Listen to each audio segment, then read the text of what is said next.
Poncho sending was on Chuni send Chukum, he do don't tell her.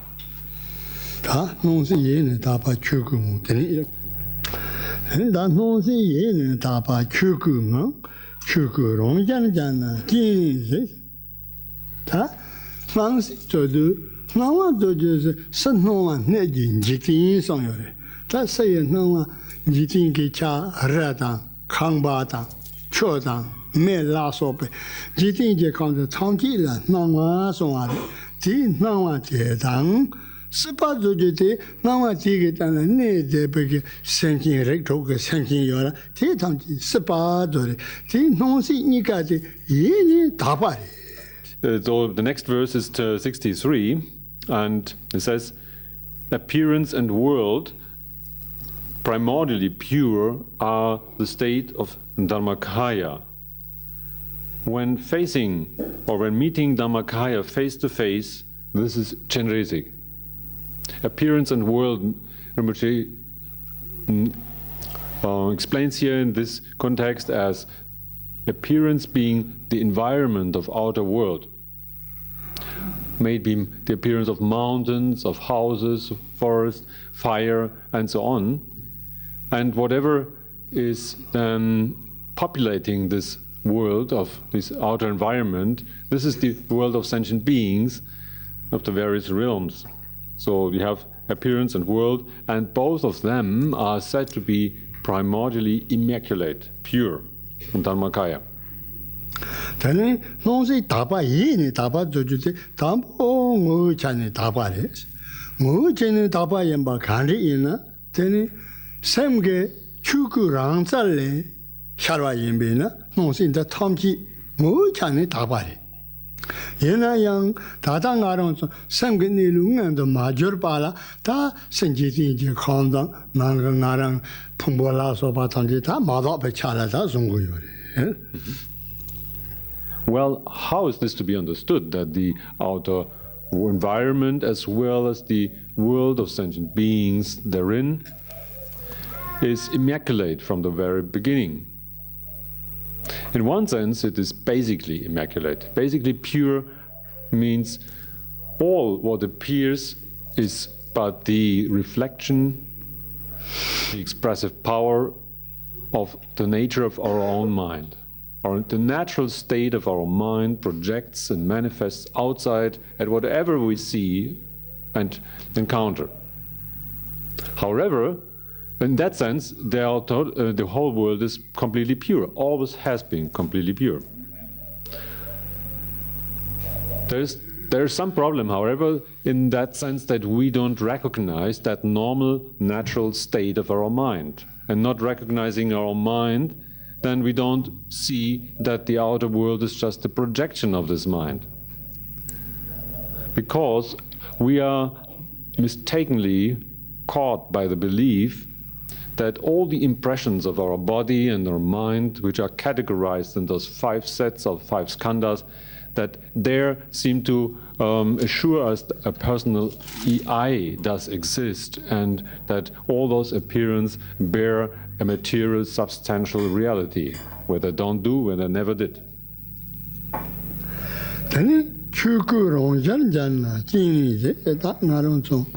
Sangini Lute, young Tabatone, Naron, Namle young Tabaki Chona, Tatu Papa Jinis in Jarvatam, Chipari.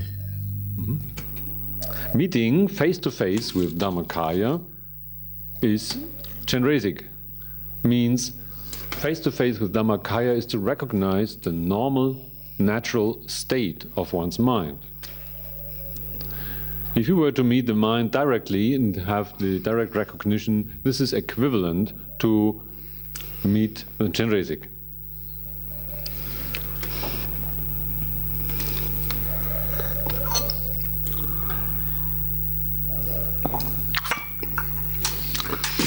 And then Ponjun Jitin also loan, I'm someone.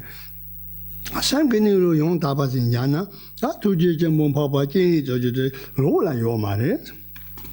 Teyasana, Tapa Ramjong, Yidu Dong, Senjin, Honda Sonji Jini Ziki Shanghong Yansa. No Jay Sanjay Donji 2 Jim Papa Jini Yansa. Dr. Batanji, to Jichamon Papa Jini, to Baronda in Son, then he drew down. Now, doing so, recognizing the natural state of one's mind, the supreme, noble one, the mighty one of this world, isn't anywhere but exactly here. The compassion and compassionate Chenrezig is exactly this. Within this state, which is the universal purity, immaculate expanse, repeat the 6 syllables.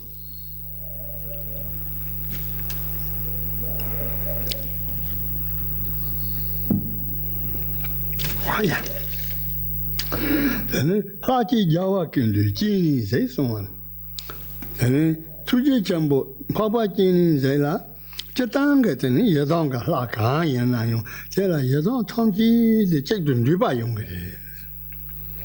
Then take Kayana, Yarwatangi, Yishi long to check someone. Number like a condo, something Jin Chalu, Kashina, La Yayunga number. Kashina, La Kapuga number. Tenga Gashila shall saw Nipa, Kashila, shall yip, saw Juni, saw Nisha Sadu Lasoba. Tenga, the number Mandrava Mombo Yore, Yenayong to Muga Chinese in the Yadon Ganga, the Chikbari. The one deity that includes all the victorious ones, Chenrezig. There's a multitude of various meditation deities, as we know. However, every one of those, every single one, includes all the others. Chenrezig is that one deity that is equivalent to meeting all the victorious ones. The multitude of deities is of such kind that we have wrathful deities, we have such in union, we have deities with 1 face and 2 arms and with 4 arms and many faces, and we have 6 and 12 and 26 arms and so on. There's a limitless variety of deities. Important to know, however, that they're all by essence exactly same. In that sense, Chenrezig is the one deity that to encounter is equivalent to meet all the victorious ones. Then Yadonga Mandrava Mombo, Gashi Yapdom, Gashi Yomdom, Gashi, then Shabjurga number of the country chain, Chongare, Sona. Then more Chikpa Yembe Jumsin, the Sonji, Tochuku Chikaranzale Shalvari. Chuku Chikaranzale, the number Mandrava the Shalyong. Shabjurga Yayung. Call them Tunda. Sonjig, more Chikpa Yembe Jumsin can in a Sonjig Tochuku Chikaranzale Shalvari. As we know, there are male, female, and deities in union. And in what sense now they're all equivalent? The reason is that the origin of all the wisdom deities is the one mind, the one natural state of mind, the Dharmakaya, out of which all those deities manifest. They are the expressive power, the display or reflection of that natural state of mind. In that sense, coming from that one source, they are all equal in essence. Chuku Jigla Rangzale Sharvayena, the number Mandra Mombo de Shargubi Jumsin Kai. Penna Chuku Jigli Shana, La Shiva Shana, La Shivarang, Chang Mapazi Shayan, Katenda Main back, the Mandra Mombo Shardos. Tea Shargubi Jumsin Kai, Sana, Senjin Tangila, Mupa Nasobayar. Gashi Jane, La Yapgan Nambala Gargan.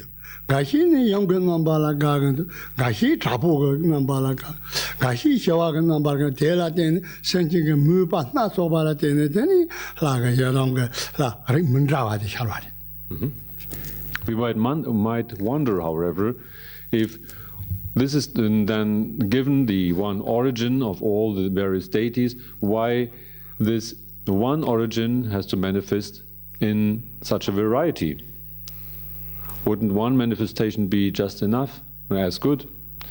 But Rinpoche says this, it is due to the variety of interest of people. The mind and the expectations of people are just so totally different, where some, they're really fond of male deities.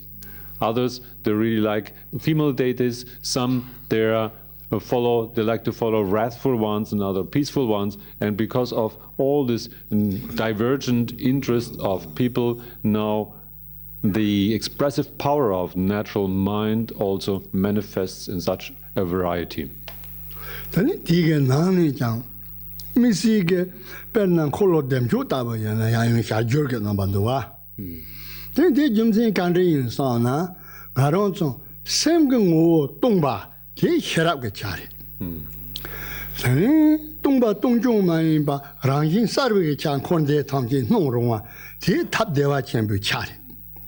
Tini semdala taphi mu tongba rongjin sawa taphi ni yobate seni yadrer to main pa kap ka so tap khona kap ka so sharap khona te den rawa main pa tap dong hirani ka song dong jukba jin jire teni song dong jukba yembe kin sensi la teni doje phamona sharap tongba ni ge ngore kolo den cho tap dewa chen bu ngore teni nyom do jobar sa pa se sem ge ni lu la Dr. Patrul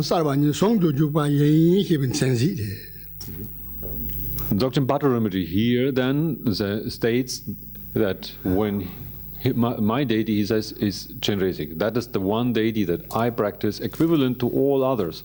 And when I imagine a deity, this deity is Chenrezig. When I speak the mantra of his enlightened speech, this is the mantra of Chenrezig. If by the result of this, the inspirational power, the blessing of the deity enters my mind, this is the blessing of Chenrezig, and it is equivalent to the blessing of all Buddhas. If I meet face to face with Chenrezig, it is like to look into all the Buddhas, because Chenrezig is equivalent to all of them. Pete yendo ta yung khonso chege papan jambar yung khona dhamnen jambar yung cheram do nyemba landa ten rawa zena papan jambar yung dropa ta tuje jembo jin yada la tangji sha se Pete yendo meke ge jese droma khona dhamna te jese droma sharjawa dorje phamon kholo dem jo jin se gangi sha se Ganga Chikpares, Yadam Doje Pomo Drumna, Tendawa Yungundu, Kolo Damjo Drumna, Tendawa Yungun, Doje Purba Drumna, Tendawa Yungun, Doje Samba Drumna, Tendawa Yung, Yadam La, Ka Yana Yung, Check Naru get a Drumni Tela, Tenecharam, the Himbala Yang Tabachona, Yadam La, Tom Chikasana Togri, Sharin Target. To say it even more clearly, when Patrul Rinpoche here uses as an example Chenrezig, which is his meditational deity, then some other people would use Manjushri or Manjugosha as the deity, and imagining the form, the body form of Manjushri, they would recite the mantra of his enlightened speech. And if they were to realize that deity, it would be equal to realize all other deities. The same was for those who practiced the deity Tara. By realizing the Tara, it is to meet face to face with all the other deities.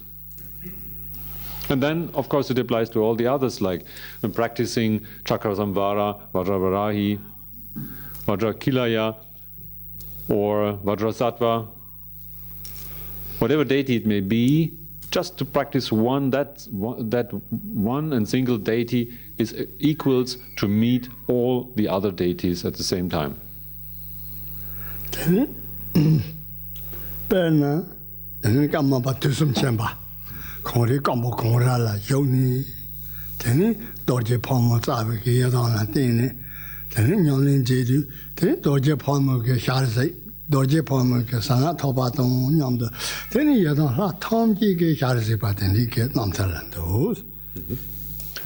We can see things like this in the biographies of great masters. there's a story of the first Karmapa, Dusum Khenpa, when he was meditating in Gampo Kamra on his deity, Vajravarahi. At one point, he had this vision of meeting with the deity face to face. And the story relates that this was for him equivalent to receive the blessing of all deities, of all Buddhas.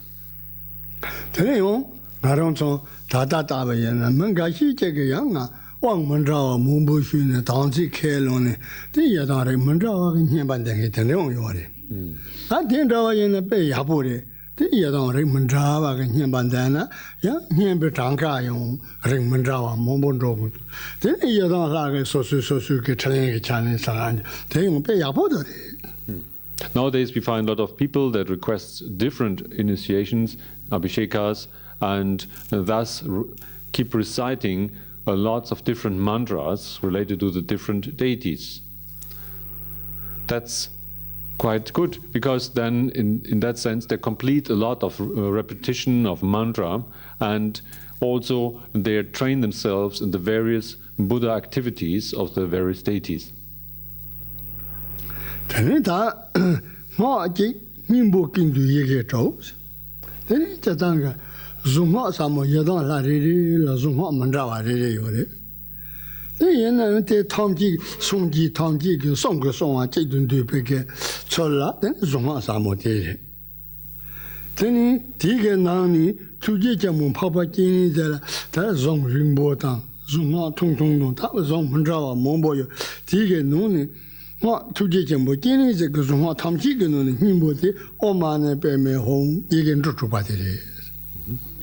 Now the next line says, the one and single mantra that encompasses the essence of all the 6 syllables.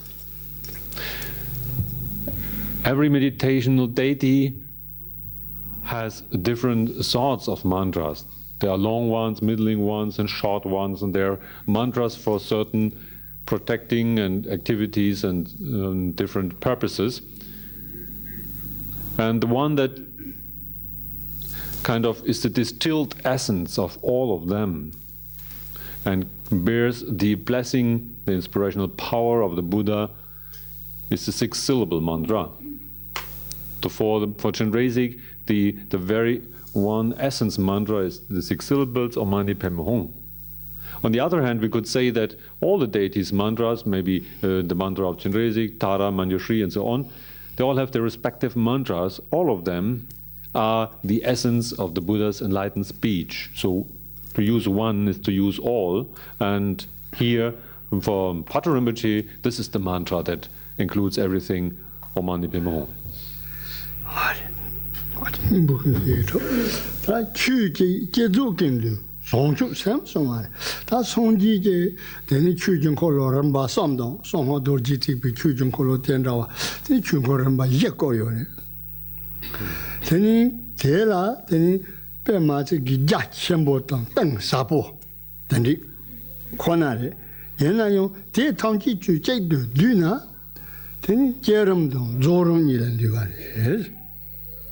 When the Buddha taught, he taught in various cycles. He was known as the 3 occasions of teaching, so the 3 cycles of teaching, where he turned the wheel of Dharma, then, or one could speak of 4 cycles of teaching, where the mantrayana or vajrayana is pointed to as separately.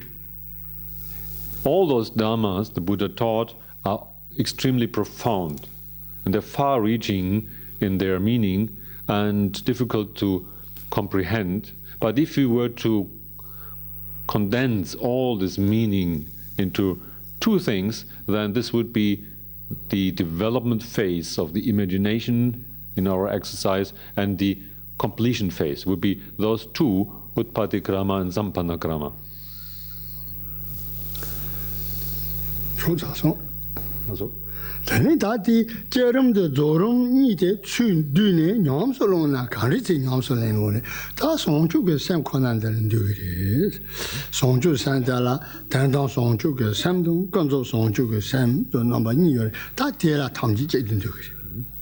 If you were to further, then summarize and condense the variety of means presented in the development and the completion phase of meditation, we come to the essence, which is bodhicitta. Bodhicitta has these two types, as we know, the one in accordance with the apparent world, and we have the true reality bodhicitta. Apparent world and true reality bodhicitta are the essence of all the different phases of meditation.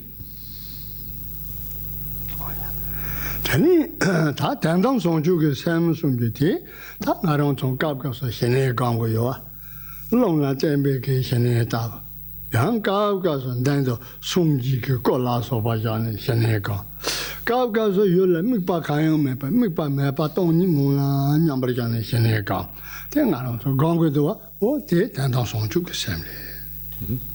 To train bodhicitta of true reality means, for example, to focus one's attention one-pointedly as on the breath, or we could place a Buddha image in front of ourselves and have the attention one-pointedly resting there. And even if we were to rest without any point of reference at all, in the understanding of the natural emptiness of all appearance of this life and all the world, then this was all in accordance with the true reality and this bodhicitta. Shene gamba jeta tene yong ka so ka song arong so Patrul Rinpoche ge ji ge nyomlin song de wa te sa jin yen ba ge chen ni ju ri song song ye tene samrong wa so ya du tene nong do kan yong me na te sem ne pa de ting yu la a chang tene ne pa de ngun nong do ji sha de nong do di ge rong la chang nong do de pa ya ne ya ne pa la he wen do te Patrul Rinpoche ji ge na zhe ji ge nyomlin song de ya do wo de yang de ben na te or Zorum Richard, then Songju Semji. We can make use of of the method that Patrul Rinpoche points out the other day as being the one-pointedness, the meditational experience of one-pointedness, and that means to dwell in natural mind, letting awareness rest in its own flow. Whenever a thought pops up, this movement of thought is what we focus on straight away. And we see it dissolves. Then again we have arrived in abiding. So we do this in a prolonged way. In other places of the explanation of Mahamudra, this is called abiding, movement, and recognition of that movement. Patrul Rinpoche calls it with a different name, and he says this is the meditational experience of one-pointedness. So we can do this, and doing so is another method of training in bodhicitta that is in accordance with true reality. Or it falls under the category of methods that belong to the completion phase of the exercise. Genzo Songju ge san songju de la memba songju ge san dun ju pa songju ge sam de ni yo de tene dombo memba songju ge sam songju de ta ta ngarong so nyom ne kang sin ne san ji tam ji ge dan de se pa yin sa ge long songju san ka tene san ji tam ji la samba de wa thom de ge samba dong dong a zhan de ge yin ji gang tene gab ga so ngarong so san ji tam ji la ro jong ge Tonglen ge mi ba ga san ji tam ji ge dong a ngarong la ya thang long dong zha ni ngarong ge ge za wa san ji la ta la so ba gam ju la tie la tene men ba song ju ge sam song a Then bodhicitta that accords with the apparent world is trained twofold, in two ways. Then we have bodhicitta in form of the wish and in aspirational bodhicitta, and we have bodhicitta as application. bodhicitta that enters the action, literally. And so aspirational bodhicitta, bodhicitta that accords with the apparent world, consists of the wish to say, for the sake of all sentient beings, now I decide to strive for the full enlightenment of the Buddha. Or sometimes we wish to train ourselves in loving kindness. We wish the best and happiness for all sentient beings. And at other times we train in compassion. So doing all this is the training of bodhicitta in accordance with the apparent world that is aspirational, of an aspirational nature.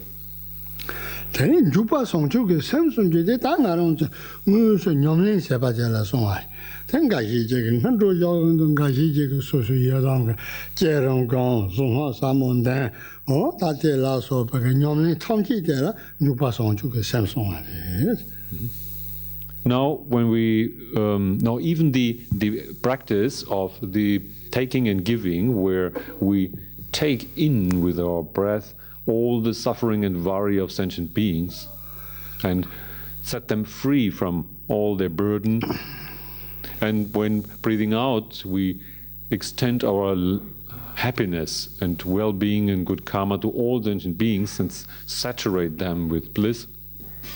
When we do so, then this is also training in aspirational bodhicitta.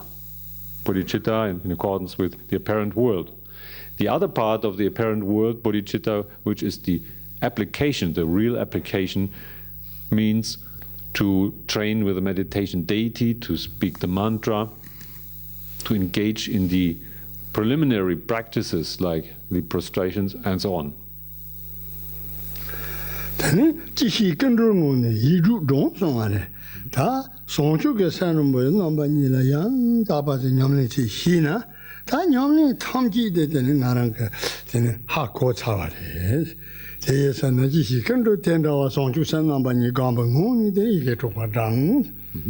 The one in the state of mind where knowing one thing liberates all. Repeat the 6 syllables. That one thing, that knowing, which means knowing this is also liberating everything, is the bodhicitta.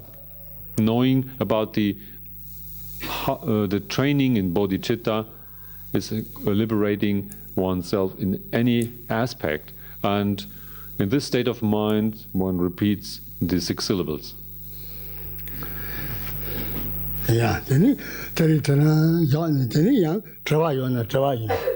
So questions welcome as we have concluded this morning's session.